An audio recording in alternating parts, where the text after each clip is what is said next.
Moving on to this, some breaking news. Moments ago, the DOJ announced the release of the transcripts and the audio of the interview between Deputy Attorney General Todd Blanche and Epstein's right-hand woman, Ghislaine Maxwell. Well, today, the Department of Justice also started delivering the first batch of documents related to the Jeffrey Epstein sex trafficking investigation to the House Oversight Committee.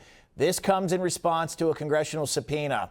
And while the committee plans to make some of the files public, the release of the selected documents is going to take some time. The DOJ and House Oversight Committee are now expected to review documents for redactions, particularly as it relates to identifying victims. This follows a federal judge denying the Trump administration's request to unseal grand jury transcripts in the Epstein case. The judge calling the request for unsealing grand jury records a diversion. Joining us now to talk about it and weigh in, host of America Right Now here on Newsmax, Tom Basile. Tom, welcome back in.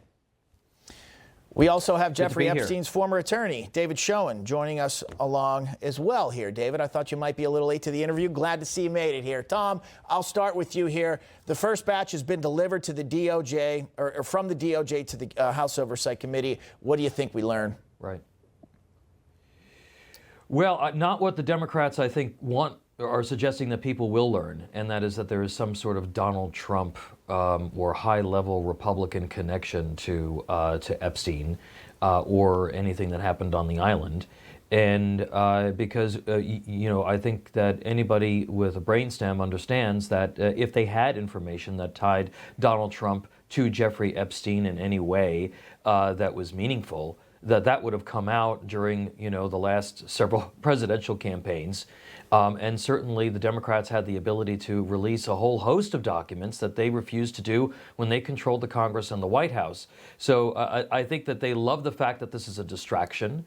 And at the end of the day, as more information comes out, it may not bode well for many high-profile Democrats. And I agree. David, we've had this conversation many times before. Do you think anything we learn out of any of the documents that come out will kind of suffice this storyline and narrative that has been built up online and on social media? Unfortunately, no. I mean, first of all, the hypocrisy from the left is just astounding. You have these guys, Raskin and Khanna, ranting and raving about transparency, wanting the files. They had all of these years to get the files. They moved in front of Judge Gardef. Jim Comey's daughter moved on behalf of the Biden administration in front of Judge Gardef to not release records earlier. There's nothing out there. I've said it from the start. I discussed this with Jeffrey Epstein. I know definitively that there's nothing bad about Donald Trump in it. I'm sure that Ghislaine Maxwell confirmed that if she told the truth, and I have no reason to believe she didn't. But they still won't be satisfied. They'll still say, well, there must be other things. So that's the problem with this story. The facts don't get in the way of conspiracy theorists. Tom, the one part I get for people is that, these girls were trafficked, these minors were trafficked. There had to have been someone on the other end of this. And that's where people are hung up. And again, I get it. Do you have any thoughts about that?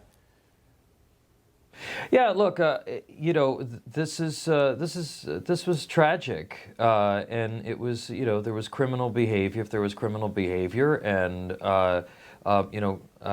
so this is a salacious story that involves a former president. It involves the former president of Harvard University. It involves a prince and a ranking member of the British royal family. And there were a whole host of other celebrities and folks that were palling around with a guy who became infamous and notorious. Yes, I understand why people are interested in it. I understand the conspiracy theories surrounding it. I think unfortunately for Trump and for the Republicans, it does become a distraction. I think it's a good thing that they released the transcripts, and they're trying to push out as much of it as possible now. And they need to try to move beyond it, because every time somebody's talking about this, they're not talking about tax breaks or the border or what the president is doing on public safety. Yeah, good points, David. I'll give you the last 20 seconds.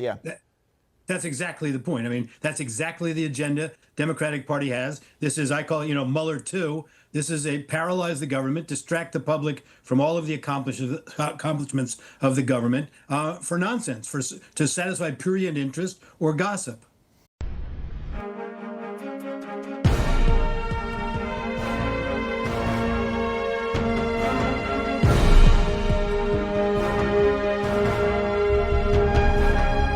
News.